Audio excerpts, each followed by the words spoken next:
Hi everyone, welcome to the SeniorGolfSource.com. My name is Brett Francisco, certified PGA instructor, and today I'm going to talk about our lower body and what it does in the backswing. So over the past 15-20 years of teaching amateur golfers, there's really been one common denominator that I've seen for people that lack power. So for those of you that are maybe getting up there in age and you're struggling with your distance, we're going to talk about one simple concept that can help you establish or reconnect with the old you that used to be able to hit the ball a little bit further. So when it comes to power, we're basically just going to simply state that power comes from the ground up. Okay? I can swing the club as hard as I want with my upper body, but it's only going to last for so long because I'm using all those fast twitch muscles and I'm going to get fatigued very easily. We're talking about a swing that's going to last you the full 18 holes or last you the weekend golf trip that you've been planning out, and just don't want to get exhausted after round one. So I'm going to step up and hit a few, and I'm going to talk about what we're doing with our trail leg to help establish power. Before I actually swing it, I'm going to kind of use the method of throwing a ball or maybe throwing a punch, and we'll get a better understanding of what's actually going on with our lower body. So I'll step back in frame just a little bit so you can see me here. If I'm setting up in frame to swing and say that I was going to throw a ball, if a ball is in my dominant hand and you told me to throw it, I'm going to wind up and release.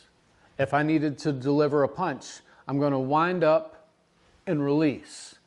Well, the good news is those two movements are very similar to how your legs work in the golf swing. If we're looking at it from a down the line perspective, I want you to pay attention to the flexion in my right knee. Okay, so flexion means that it's bent, extension means that it's not. Okay, what happens with a lot of people, primarily the older crowd, they'll take it back and they'll let that right leg completely extend.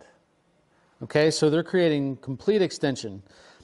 If I were to put myself in that same position and say throw a ball from here, it's going to be kind of difficult, because what happens, the second that this hip goes back, my spine will most likely start tilting to the left. So throwing a ball, one, I know I'm going to be inaccurate, and two, where is my weight?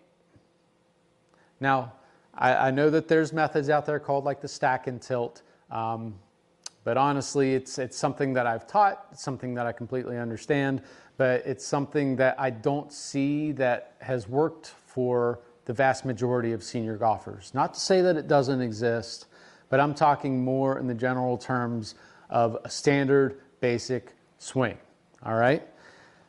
What we're gonna do, if that leg, that back leg straightens and my spine starts to tilt forward, I'm in a problematic position, because my weight is on my left side, and now to come down, I kind of have to drop back to get out of the way.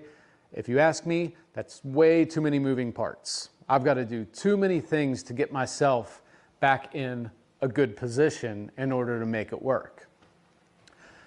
If I were to go back to that position of throwing the ball from down the line, that leg stays flexed, and I have the ability and control and balance to be able to release forward. So, long story short, if you over-rotate your hips, you're going to put yourself in a problematic position with your spine angle, and it's going to make it difficult to actually come in on a sound path for impact. If you're able to stabilize that lower leg, you can feel that you've made that weight transfer. I know that my weight is on my right side here, and I know that I can push off of that leg now to go forward. So power is coming from the ground up because I'm making that weight transfer. That dynamic shift in balance is going to help me generate rotation of my body. If I were to do the opposite and go to that old position that I see a lot of, I'm actually adversely shifting my weight. I'm going weight in my forward side and then weight to my backward side. Think about the loss of potential energy that you're losing there. If I'm here and I'm trying to throw a ball, I'm not going to throw it anywhere near as far as I could load up with flexion in that right knee to release. So, players to look at. So you're already on YouTube. Why don't you go ahead and YouTube players like Jon Rahm? Perfect example. I mean, hits the ball with a great amount of power, and I know that he is a big guy, but if you were to freeze the top part of his backswing and look at his right leg, in a lot of cases, he's actually going to create a little bit more of flexion than what he had at address.